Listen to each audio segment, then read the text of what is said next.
সুতপা আর তার সমস্ত বান্ধবীরা মিলে সবেমাত্র কলেজ থেকে বেরিয়েছে।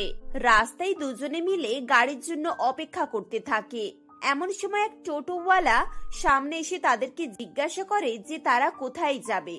না না দাদা, আমরা এখন একটু অপেক্ষা করব, আপনি চলে যান। টোটোওয়ালা চলে যায় এবং তখন সে তার বান্ধবী মিনাকে বলে, কি ব্যাপার বলতো, আজ 3:30 বেজে গেল আর এখনো বৌদিদের চলন্ত ধাবা এলো না। আজকে অন্য কোথাও ব্যস্ত নাকি বলতো, নাকি কোনো প্রবলেম হয়েছে? আরে তুইও না একটু বেশি অস্থির হয়ে পড়িস। একবার ঘড়ির দিকে তাকিয়ে দেখ, 3:30 বাজেনি এখনো, 3:20 হয়েছে। ওদের টাইম পুরো ফিক্স, 3:30 বাজলে ওরা এখানে এসে উপস্থিত হবে। ও আচ্ছা আচ্ছা, আমার ঘড়িটা আসলে একটু ফাস্ট হয়ে গেছে, তাই মনে হয় সময় দেখতে একটু প্রবলেম হচ্ছে। আর সব থেকে বড় কথা হলো আজ টানা ক্লাস ছিল। তুই ভাব, সুবীর বাবুর ক্লাসের পর কার না খিদে পায়। আমি তো ক্লাস চলাকালীনই মনে মনে ভাবছিলাম কখন বৌদিদের চলন্ত ধাবা আসবে আর আমি মন ভরে পিৎজা নুডলস খাবো। আরে তুই তো আমার মতোই দেখছি, আমিও বসে বসে প্ল্যান করে নিয়েছি আজকে আমি কি খাবো। শোন, সেদিন সেই স্যান্ডউইচটা দেখেছিলিস? ওই যে রে 3 জন বয়স্ক মহিলা উঠেছিল, ওরা খাচ্ছিল। আমার তো দেখে মনে হচ্ছিল আমিও অর্ডার করে দিই, কিন্তু সেদিনে তো আমার কাছে অত টাকাই ছিল না। তারা কথা বলতে বলতেই সেখানে 5 বইয়ের চলন্ত ধাবা এসে হাজির হয়। এটি আসলে একটি বাস ছিল। বাসের মধ্যেই যাতায়াত করার সুবিধা এবং তার সঙ্গে খাবার দাবারের ব্যবস্থা। সঙ্গীতা, মনীষা, কণিকা, রত্না, দীপালি 5 বউ এই ধাবা চালায়। তাদের 5 জনের দক্ষতায় ধাবাটি বেশ ভালোভাবেই চলে। একজন বাস ড্রাইভ করে, একজন কন্ডাক্টরের মতো সবকিছু ইনস্ট্রাকশন দেয়, আর 2 জন রান্না করে, আর বাকি একজন খাবার সার্ভ করে। এভাবেই তাদের ধাবাটি দিন দিন খুব জনপ্রিয় হয়ে ওঠে। এতক্ষণ 2 বান্ধবী সুতপা এবং মিনা এই ধাবার কথাই বলছিল। তাদের কলেজের সামনে বাস ধাবা এসে দাঁড়াতেই দুজনে সেই বাসের চাপে। ও বৌদি, তোমরা কিন্তু আজকে 2 মিনিট লেট করেছো। তোমরা কি সেটা জানো? আমরা কখন থেকে এখানে অপেক্ষা করছি, তোমাদের তো কোনো পাত্তাই নেই। লেট করেছি? কই লেট করলাম? এই তো ঘড়িতে তো পুরো পারফেক্ট টাইম। বৌদি, ওর কথা বাদ দাও তো, ও শুধু শুধু তোমাদের সঙ্গে মজা করছে। জানো, 15 মিনিট ধরে আমার মাথা খারাপ করছিল। আসলে ও নিজের ঘড়িটাকে না ফাস্ট করে রেখেছে আর নিজেই অস্থির হয়ে উঠেছে। ওর আজকে খুব খিদে পেয়েছে, তাই এই অবস্থা। ও আচ্ছা, এই ব্যাপার। তাহলে সেটা তো আগেই বলতে পারতে। তোমাদের কাছে তো আমাদের ফোন নাম্বার আছে, যখনই মনে হবে আমরা লেট করছি একবার ফোন করে জেনে নেবে আমরা কোথায় আছি, তাহলেই তো পারফেক্ট খাবারটা পেয়ে যাবে। বৌদি, এবার কিন্তু আমাকে তাড়াতাড়ি স্যান্ডউইচ করে দাও, আমার স্যান্ডউইচ খেতে আজকে খুব ইচ্ছে করছিল। হ্যাঁ বৌদি, আগে ওকে খেতে দাও। জানো কালকে কি হয়েছিল? ওই যে বয়স্ক মহিলারা যখন স্যান্ডউইচ খাচ্ছিল তখন ওর স্যান্ডউইচ খেতে খুব মন হচ্ছিল, কিন্তু কালকে ওর কাছে টাকা পয়সা ছিল না বলে খেতে পারেনি। সুতপার কথা শুনে মনীষা সেখানে এগিয়ে আসে আর একটু অভিমান সুরে বলে, এটা কি কথা হলো মিনা? তোমরা আমাদের রেগুলার কাস্টমার, তোমার যদি একটা স্যান্ডউইচ খেতে ইচ্ছে করে তাহলে তোমরা তো আমাদেরকে বলে দিতে পারতে। আমরা তো একটা পরিবারের মতো, একদিন যদি পয়সা নাই বা দাও বা একটু লেট করে দাও তাতে ক্ষতি কি আছে, কিন্তু এভাবে খিদে পেয়ে কখনোই বাড়ি ফিরে যাবে না, কেমন? এটা ভারী অন্যায় করেছো মিনা, আমরা কখনোই তোমাদেরকে নর্মাল কাস্টমার ভাবি না, তোমরা আমাদের ফ্যামিলির মতো। সত্যি বলতে আমাদের ধাবায় যত কাস্টমার রয়েছে সবাই আমাদের পরিবার, তাই পরিবারের মানুষের খিদে পেয়েছে আর সে বলতে পারছে না, এটা কিন্তু খুব খারাপ লাগে। সরি বৌদি, আসলে আমার একটু লজ্জা করছিল তাই। আচ্ছা ঠিক আছে, তাহলে আজ তুমি ডবল স্যান্ডউইচ খাবে, একটা আমার তরফ থেকে ফ্রি। এটাই ছিল 5 বইয়ের চলন্ত ধাবা। তারা 5 জন মিলে ভালোবাসায়, মায়া, মমতা সব নিয়ে তাদের এই ব্যবসা চালিয়ে যাচ্ছিল। তাদের এই ব্যবসার পেছনের কাহিনী খুব কষ্টের। হঠাৎ করে 5টি সাধারণ বাড়ির বউ কিভাবে তারা ধাবার ব্যবসায়ী হয়ে ওঠে, সেই গল্প জানার জন্য আমাদেরকে কয়েক বছর পিছিয়ে যেতে হবে।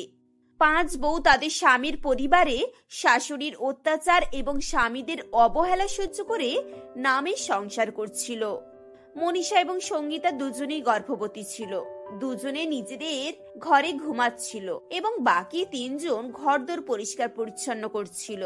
একদিন তাদের শাশুড়ি পল্লবী দেবী তাদের কাছে এসে বলেন, এই যে তোমাদের মধ্যে কে আমার ঘরে গিয়েছিল? আমার ঘর থেকে আমি 500 টাকা খুঁজে পাচ্ছি না। আমি নিশ্চিত তোমাদের মধ্যেই কেউ আমার টাকাটা চুরি করেছো। মা, আপনি এভাবে আমাদের উপরে অপবাদ দিচ্ছেন, কিন্তু কেন? আপনি ভালো করেই জানেন আমরা কেউ আপনার টাকা চুরি করিনি, আমাদের ওরকম স্বভাব নয়। ও তাই নাকি? তা তোমাদের স্বভাব কিরকম সেটা তোমরা আমাকে শেখাতে আসছো? কি ভেবেছো আমি কিছু জানি না? তোমরা সব গরিব বাড়ির মেয়ে আমার বাড়িতে এসে সাপের 5 পা দেখেছো? চারিদিকে দামি দামি জিনিসে ভর্তি, তোমাদেরকে আমার একটুকু ভরসা নেই। কখন কোনটা নিয়ে বাপের বাড়ি চালান করে দাও তা বলা যায় না। তোমাদের সবাইকে ঘাড় ধরে এখান থেকে বার করতে না পারলে আমার শান্তি নেই। আপনি আমাদেরকে এভাবে মিথ্যে অপবাদ দিয়ে বাড়ি থেকে বের করে কি পাবেনটা কি? রোজ রোজ কিছু না কিছু বলে নিজের ছেলেদের চোখে আমাদেরকে খারাপ করছেন। এখন তো আপনার ছেলেরা আমাদের সাথে কথা পর্যন্ত বলে না, আপনার কি তাতেও শান্তি হয়নি? আপনি কি রকম মা বলুন তো? নিজের ছেলেদের ঘর সংসার ভেঙে আপনি কি শান্তি পাচ্ছেন? আরে বাবা, ছেলেরা সুখে শান্তিতে থাকলে মায়েদের মনে আনন্দ হয়, কিন্তু আপনি তো পুরোপুরি বিপরীত। নিজের ছেলেদের সংসার ভেঙে আপনি নিজে সুখী হচ্ছেন। এই তোমাদের দুজনের এত বড় বড় কিসের কথা গো? তোমরা নিজেদেরকে কি ভাবোটা কি? তোমরা জানো না তোমরা গরিব কাঙ্গাল বাড়ি থেকে এসেছিলে, যাদেরকে আমি আমার ভিটেতে তোলার যোগ্য মনে করি না, তাদেরকে বাড়ির বউ বলে মেনে নিয়েছি। আর তোমরা আজ আমাকে গলা চড়িয়ে কথা বলছো? আমরা গরিব কাঙ্গাল বাড়ি থেকে এসেছিলাম ঠিক কথা মা, কিন্তু আমাদের বাবারা তাদের শেষ সম্বলটুকু আপনাদের জন্য বিক্রি করে দিয়েছিল। আমরা প্রত্যেকে যথেষ্ট পরিমাণে সোনা দানা জিনিসপত্র নিয়ে এখানে এসেছিলাম। আপনি তো বিয়ের পরের দিনই সেই সব কিছু দখল করে নিয়েছিলেন। এমনকি আমাদের খাট আলমারি সমস্ত কিছু বিক্রি করে দিয়ে তার টাকাটাও নিয়ে নিয়েছেন। সবকিছু আত্মসাৎ করার পর আপনাকে কি এসব কথা বলা মানায়? মনীষা যখন তার শাশুড়িকে এভাবে কথা বলে তখন তার শাশুড়ি ভীষণভাবে রেগে যান এবং চিৎকার চেঁচামেচি শুরু করেন। দাঁড়া, তোদের 5 জনের আজকে আমি ব্যবস্থা করছি। একবার আসতে দে আমার ছেলেদেরকে। আজ তোদের ঘর থেকে না বার করেছি তো আমার নামও পল্লবী নয়। পল্লবী দেবী যখন এসব বলছিলেন তখনই তার 5 ছেলে এসে হাজির হয় এবং তাদের সামনে তিনি কেঁদে কেঁদে বলেন, বাবারে বাবা, এরা আমাকে মেরে ফেলবে। তোরা ওদেরকে এখান থেকে বিদায় কর। একবার ঘরে গিয়ে দেখ ওরা আমার সাথে কি করেছে। আমি ঘুমিয়েছিলাম, এমন সময় 2 বৌমা গিয়ে ফুলদানি নিয়ে আমার মাথায় মেরেছে। মাথা যন্ত্রণায় আমি ছটফট করছি। ওদের কাছে কান্নাকাটিও করেছি, তাও ওরা আমাকে ছাড়েনি।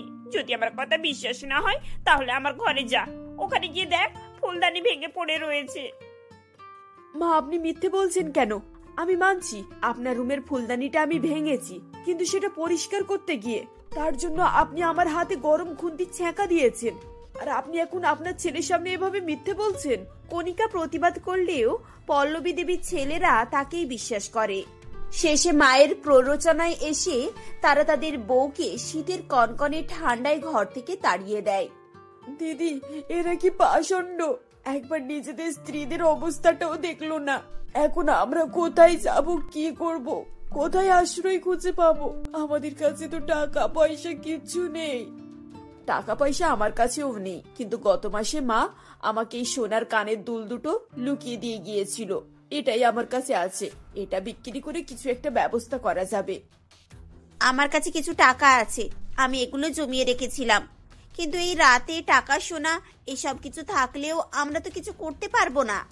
এখন আমাদেরকে আশ্রয় নিতে হবে, তার জন্য ব্যবস্থাও থাকা দরকার। এরপর তারা আরো খানিকটা এগিয়ে যায়। হাঁটতে হাঁটতে শীতের রাতে তারা কাঁপতে থাকে এবং অন্ধকার জঙ্গলের পাশে একটি বাস দেখতে পায়। বাসটির অচল অবস্থায় পড়েছিল। ওই দেখো, ওখানে একটা বাস রয়েছে, চলো আমরা গিয়ে ওর ভেতরে যাই, আজ রাতটা ওখানেই কাটাতে হবে। 5 বউ সেই বাসের ভেতরে যায়। বাসটির ইঞ্জিন খারাপ হয়ে পড়েছিল, বাদবাকি মোটামুটি ভালো অবস্থায় ছিল। মনে হচ্ছে এটা একটা দূরপাল্লার বাস, ইঞ্জিন খারাপ হয়ে যাওয়ার কারণে এখানে ফেলে চলে গেছে। দেখে মনে হচ্ছে অনেকদিন ধরে এটা অবহেলিত অবস্থায় পড়ে আছে। আমরা এর ভেতরে আশ্রয় নিতে পারি, চলো। এরপর 5 বউ রাতটুকু সেখানেই আশ্রয় নেয়। পরের দিন সকালবেলা উঠে সঙ্গীতা বলে, আচ্ছা, আমাদের এই বাসটাকে যদি আমরা মেরামত করি আর সুন্দর করে সাজিয়ে তুলি তাহলে আমরা এখানে থাকতে পারবো, তাই না? দিদি, আমি তো কাল রাত থেকে এটাই ভাবছিলাম। দেখো, মেকানিকের কাজ আমি মোটামুটি জানি, গাড়ি ড্রাইভ করতেও আমি পারি, তবে এতদিন ধরে ইঞ্জিন বসে আছে, তার জন্য কিছু সরঞ্জাম লাগবে, যেগুলো ছাড়া আমি কাজ করতেই পারবো না। ঠিক আছে, আমরা তিনজনে বাসটাকে সুন্দর করে পরিষ্কার করছি আর এটাকে থাকার উপযুক্ত করে তুলছি। মনীষা আর কণিকা, তোমরা দুজনে বাজারে যাও, তোমরা প্রয়োজনীয় জিনিসপত্র কিনে আনো। সঙ্গীতার কথা শুনে মনীষা কণিকার সঙ্গে বাজারে যায় এবং সেখানে গিয়ে সোনার দুল বিক্রি করে এবং তারা একজন ভালো মেকানিককে খুঁজে পায়। তাকে সঙ্গে করে এবং যন্ত্রপাতি নিয়ে তারা ফিরে আসে। মেকানিকটি খুবই অল্প টাকা নিয়ে তাদের কাজ করে দেয় এবং বাসটি চলতে শুরু করে। এদিকে বাকি তিনজন বাসটিকে খুব সুন্দর করে পরিষ্কার করে। তারপর কণিকাদের আনা সরঞ্জাম দিয়ে তারা বাসটিকে খুব সুন্দর করে সাজিয়ে দেয়। এরপর তারা বাসের ভেতরেই একটি স্টোভ নিয়ে রান্না বান্না করে এবং তাদের খাওয়া দাওয়া করে। দিদি, আমার তো বিশ্বাসই হচ্ছে না আমরা এত কম সময়ের মধ্যে এত সুন্দর একটা বাসস্থান খুঁজে পেয়েছি। আমরা খাবার আর থাকার ব্যবস্থা তো পেয়ে গেছি দিদি, এবার আমাদেরকে রুজি রোজগারের কথাও ভাবতে হবে। এভাবে গয়না বিক্রির টাকা আর ওই সঞ্চয়ের টাকা নিয়ে তো আমরা বেশি দিন কাটাতে পারবো না। আমার মনে হয় আমরা যদি বাসের মধ্যেই একটা ধাবা খুলতে পারি তাহলে খুব ভালো হয়। দেখো, আমাদের হাতে রান্না এমনিতেই খুব ভালো। আমরা প্রথম প্রথম কিছু ফাস্টফুড বিক্রি করব, ওই কলেজের সামনে, স্কুলের সামনে, অফিসের ধারে গিয়ে। ম্যাগি, চাউমিন, পিৎজা, বার্গার এসব খেতে ওরা সব খুব পছন্দ করে, বিক্রিও বেশ ভালোই হয়। আমরা যদি একটু একটু করে এসব বিক্রি করি তাহলে হয়তো আমরা কিছু একটা করতে পারবো। মনীষার আইডিয়া সবার খুব ভালো লাগে এবং তারা সবাই মিলে বাকি টাকা ব্যবসায়ের কাজে লাগিয়ে দেয় এবং জিনিসপত্র কিনে আনে। পরের দিন থেকে তারা তাদের বাসটাকে স্কুলের সামনে নিয়ে গিয়ে দাঁড় করায় এবং সেখানে ফাস্টফুড বিক্রি করে। প্রথম দিনেই তাদের প্রায় 1000 টাকা লাভ হয়। দিদি দেখো, আমরা কিন্তু এত বেশি টাকা আশা করিনি, প্রথম দিনেই আমাদের 1000 টাকা লাভ হয়েছে। ভেবে দেখো, যদি সারা মাস এভাবে চলতে থাকে তাহলে কিন্তু আমাদের সারা মাসের ইনকাম 30,000 টাকা হবে। আমরা ভালোভাবে দিন কাটাতে পারবো। তাদের প্রথম দিনের ইনকামে তারা খুব খুশি হয়েছিল, কিন্তু দিনের পর দিন তাদের ইনকাম বাড়তেই থাকে। প্রথম দিন যেখানে 1000 টাকা লাভ হয়েছিল, দ্বিতীয় দিন 2000 টাকা লাভ হয়।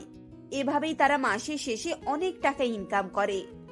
এরপর থেকে তারা বাসটিকে আরো সুন্দরভাবে মেরামত করে এবং ভেতরে খুব সুন্দর একটা রেস্টুরেন্ট বানায়। এরপর থেকে তারা বাসটিকে বিভিন্ন জায়গায় নিয়ে যেত এবং যাত্রীকে বাসের ভেতরেই খাবার পরিবেশন করত। যাত্রীরা এক জায়গা থেকে অন্য জায়গায় যাতায়াত করতে পারত, তার সঙ্গে আবার খাবারের আনন্দও নিত। এভাবেই তাদের ব্যবসা খুব সুন্দরভাবে দাঁড়িয়ে যায় এবং চারিদিকে তাদের নাম ছড়িয়ে যায়। কিছুদিন পরে দুই বউয়ের দুটো সন্তান হয় এবং তারা তাদেরকে খুব ভালোভাবে মানুষ করে। এরপর থেকে তারা আর কখনোই তাদের শ্বশুরবাড়ির দিকে ফিরেও তাকায়নি। 5 বুদ্ধিমতী বউ নিজেদের চেষ্টায় এবং বুদ্ধিতে সফলতার শিখর ছুঁয়ে সুখে শান্তিতে দিন কাটাতে থাকে।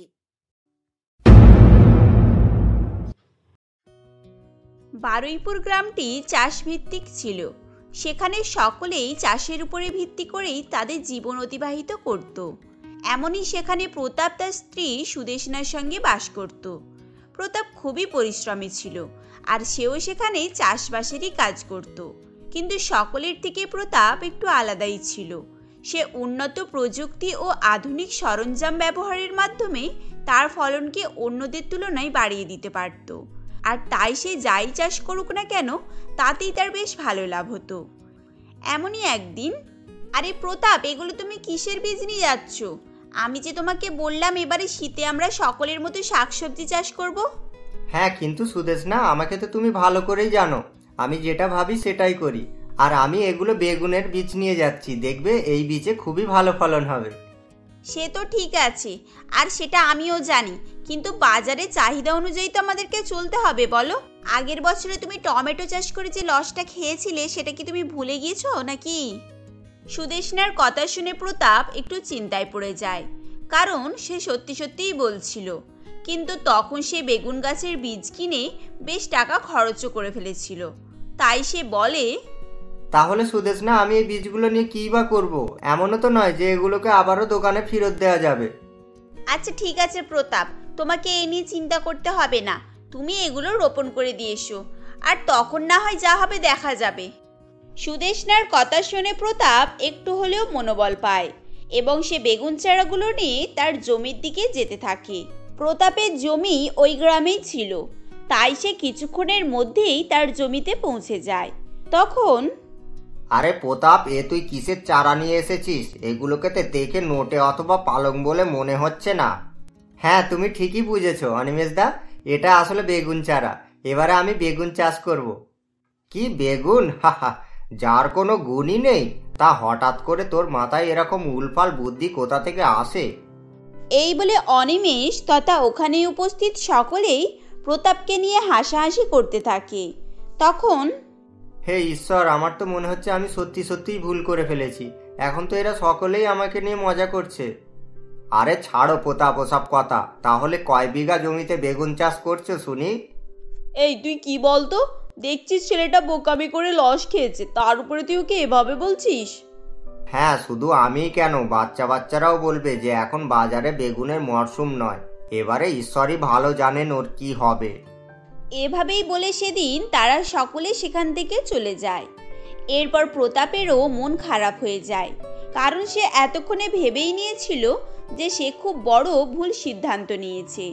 এরপর প্রতাপও ঈশ্বরের উপরে ছেড়ে দেয় ও সে তার বেগুন বীজগুলো রোপণ করে বাড়ি চলে আসে। এভাবেই বেশ কয়েকদিন কেটে যায়। নিয়মিত জল ও পরিচর্যার ফলে প্রতাপের বেগুন গাছগুলো খুবই সুন্দর ও সবলভাবে বেড়ে ওঠে এবং সেগুলোতে প্রচুর পরিমাণে বেগুন ধরে। এটা দেখে প্রতাপ খুবই খুশি হয়ে যায় ও সে বাড়ি এসে বলে, এই যে সুদেশনা, শুনছো? আমার বেগুন গাছে অনেক বেগুন ধরেছে। গাছের একটিও ডাল বাদ পড়েনি। আমার তো মনে হচ্ছে আমি বেগুন গাছ লাগিয়ে কোনোই ভুল করিনি। কি তাই নাকি? তুমি সত্যি বলছো? তাহলে এটা তো খুবই খুশির খবর। আমি জানতাম প্রতাপ, ঈশ্বর আমাদের মতো দারিদ্রদের পরিশ্রম বিফলে দেবে না। হ্যাঁ, তুমি ঠিকই বলেছো। আর দেখো না, আমি আজ বাজারে খোঁজও নিয়ে এলাম। ওখানে গিয়ে শুনলাম এই বছর বাজারে বেগুনের চাহিদা বেড়েছে। তুমি দেখবে সুদেশনা, আমরা অনেক লাভ পাবো। সেদিন প্রতাপের কথা শুনে সুদেশনারও চিন্তা দূর হয়ে গিয়েছিল। এরপর তারা বেশ আনন্দের সঙ্গেই সময় অতিবাহিত করতে থাকে। এভাবেই আরও কিছুদিন কেটে যায় এবং তাদের প্রত্যাশা অনুযায়ী তাদের গাছে প্রচুর পরিমাণে বেগুন ফলে এবং প্রতাপ তখন তার বেগুন বিক্রি করতে সবজি মার্কেটে যায়। তখন, আরে দাদা, তুমি বেগুন নিয়ে এসেছো? বেগুনের চাহিদা তো বাজারে অনেক, তা তুমি এই অফ সিজনে বেগুন চাষ কিভাবে করলে? আর বলবেন না দিদি, সে অনেক গল্প। তা তুমি কি আমায় বলতে পারবে যে কোন স্টলে বেগুনের দাম সব থেকে ভালো পাবো? এখানে দোকান বলতে তুমি ঝুমা দেবীর দোকানে যাও, আশা করি উনি তোমায় বেশ ভালো দামেই দেবেন। মহিলাটির কথা শুনে প্রতাপ তখন ঝুমা দেবীর দোকানে যায়, যেখানে আগে থেকেই প্রতাপের গ্রামেরই লোক অনিমেষ সেখানে দাঁড়িয়েছিল। এরপর প্রতাপ তার নিয়ে যাওয়া বেগুনগুলো ঝুমা দেবীকে দেয়। তখন, কি তাহলে প্রতাপ এখানে কেন এলে, কই সেটা তো বললে না? আরে অনিমেষ দা, তুমি তো দেখলে যে আমি ঝুমাকে বেগুনগুলো দিলাম। আমি বেগুন বিক্রি করতেই এখানে এসেছি, এখন টাকা নেবে বলেই দাঁড়িয়ে আছি। কি বেগুন নিয়ে এসেছিলে? কিন্তু তুমি তো খালি হাতে এখানে এলে। এই ঝুমাদি, এ কি বলছে শোনো, এর মনে হয় মাথা খারাপ হয়ে গিয়েছে। এই তুমি কি সব ভুলভাল বকছো? হ্যাঁ, তুমি আমায় আবার কখন বেগুন দিলে? তুমি তো এখানে এসে অনেকক্ষণ থেকে দাঁড়িয়ে আছো, আমি দেখলাম। এ তুমি কি বলছো ঝুমাদি? আমি তোমাকে একটু আগেই তো ঝুড়ি ভর্তি বেগুন দিলাম, তাহলে এখন অস্বীকার করছো যে? এই এই একদম বাজে বকবে না। এরকম উল্টোপাল্টা কথা বললে আমি এক্ষুনি লোক ডাকবো আর তোমার পাগলামি ছুটিয়ে দেব। এই বলে ঝুমা তখন চেঁচাতে থাকে। এটা শুনে আশপাশ থেকে বেশ কিছু লোক সেখানে আসে। তারা সেখানে এসে সত্যটা যাচাই করার জন্য ঝুমার দোকান চেক করে, কিন্তু ঝুমার দোকানে তারা কোনোই বেগুন পায় না। আসলে ঝুমা ও অনিমেষ মিলে আগে থেকেই পরিকল্পনা করে রেখেছিল আর তাদের পরিকল্পনা অনুযায়ী প্রতাপের দেওয়া বেগুন সরিয়ে ফেলেছিল। তখন ওখানে আগত লোকগুলি প্রতাপকে মিথ্যুক মনে করে ও তারা তখন বলে, এই যে তুমি এখানে এসে ফাজলামি করছো নাকি? এখন কি বেগুনের সময় আছে নাকি যে তুমি বেগুন নিয়ে আসবে? এই সবাই মিলে এই পাগলকে ধরে মারো তো। হ্যাঁ, মারুন ওকে। এসব লোভী লোকগুলো কখনোই শোধরাবে না। এখন শুনেছে বেগুন চড়া দামে বিক্রি হচ্ছে, তাই এসে এরকম নাটক করছে। সে তো ভালো হয়েছে যে আমার স্টলে আগে থেকেই বেগুন ছিল না, না তো ওটাকেই দেখে ও নিজের বেগুন বলে লাফাতো। ঝুমা দেবীর কথা শুনে ও প্রতাপকে ঠকবাজ মনে করে তারা সেদিন প্রতাপকে খুবই মারধর করে এবং সেদিন বাজারে সকলের সামনে মার খেয়ে প্রতাপের খুবই খারাপ লাগে ও সে মান সম্মানের ভয়ে আর বাইরেই বের হতো না। তখন, এই যে শুনছো, এভাবে বিছানায় শুয়ে পড়ে থাকলে চলবে না। তোমাকে যেমন হোক করে বাজারে যেতেই হবে, আর আমাদের চাষের বেগুনগুলোকে বিক্রি করতে হবে। না সুদেশ না, আমি আর ওই বাজারে কখনোই যাব না। যেখানে গিয়ে দোষ না করলেও লোকে দোষী বলবে আর আমাকে ধরে মারবে। কিন্তু এভাবে বললে কি করে হবে বলো? আমাদেরকে তো কিছু না কিছু করতেই হবে। এভাবেই সেদিন সুদেশনা প্রতাপকে বোঝাতে থাকে, কিন্তু প্রতাপ তার কোনো কথাতেই রাজি হয় না। এরপর সুদেশনা নিজেই বাজারে যাওয়ার সিদ্ধান্ত নেয় ও সে পরের দিনই তাদের চাষের কিছু বেগুন নিয়ে বাজারের উদ্দেশ্যে বের হয়। তখন, কি ব্যাপার বৌদি, তুমি আবারও সেই একই সমস্যায় পড়তে যাচ্ছ? তুমি কি শোনোনি নাকি যে প্রতাপ বাজারে বেগুন দেওয়া সত্ত্বেও চোরের উপাধি পেয়েছে? ও, এবারে বুঝেছি, এসবের পিছনে তোমারই সাজানো গল্প ছিল, তাই তো? হ্যাঁ, তাও বলতে পারো, কিন্তু বলেও কোনো লাভ হবে না। তোমার কথা এখন কেউই বিশ্বাস করবে না। আর আজও তুমি গেলে তোমার সঙ্গেও ওই একই পরিস্থিতি ঘটবে। তার থেকে ভালো তুমি বরং আমায় কম দামে বেগুনগুলো দিয়ে চলে যাও। এখন কিছু হলেও টাকা পাবে, না তো সব ফাঁকা হয়ে যাবে। না, আমি তোমার মতো স্বার্থপর লোভী মানুষের কথা কখনোই শুনবো না। তাতে আমার যা হয় হবে। এভাবেই বলে সেদিন সুদেশনা বাজারের দিকে এগিয়ে যেতে থাকে। এদিকে অনিমেষ মনে মনে হাসতে থাকে, কারণ সে আগে থেকেই এই ব্যাপারে বেশ কয়েকটা দোকানে বলে রেখেছিল। এরপর সুদেশনাও তার নিয়ে যাওয়া বেগুন বিক্রি করতে ঝুমার দোকানে যায়। তখন, আরে রাখো রাখো, আমি তোমারই অপেক্ষা করছিলাম। আমাকে অনিমেষ তোমার ব্যাপারে আগে থেকেই বলে রেখেছে। হ্যাঁ, এই নাও, আর আমায় বুঝে টাকা দিয়ে দাও। হ্যাঁ নেবে, তা এত তাড়াহুড়ো কিসের? এই তো এলে, একটু দাঁড়াও। এই বলে ঝুমা দেবী দোকানের মধ্যে চলে যায় ও সে এসে আবারও আগের মতো সুদেশনাকে তোয়াক্কা না করেই দাঁড়িয়ে থাকে। এদিকে সুদেশনা মনে মনে হাসতে থাকে, কারণ আজ একটু আলাদাই ব্যাপার ছিল। আজ সুদেশনা তার সঙ্গে লুকিয়ে পুলিশ নিয়ে এসেছিল। এরপর ঝুমা দেবী টাকা দিতে অস্বীকার করলে পুলিশ সেখানে আসে ও সে ঝুমা দেবীকে ধরে নেয়। এরপর পুলিশের চাপে ঝুমা দেবী সমস্ত ঘটনা বলতে থাকে। সবকিছু শুনে পুলিশ অনিমেষকেও ধরে নেয় এবং প্রতাপের নামে দেওয়া অভিযোগ মিথ্যা প্রমাণ হয়। এতে করে প্রতাপও খুশি হয়ে যায় ও তারা তাদের বেগুনের বাজারে বেশ ভালো দাম পায় এবং তারা সকলেই হাসি খুশিতে বসবাস করতে থাকে।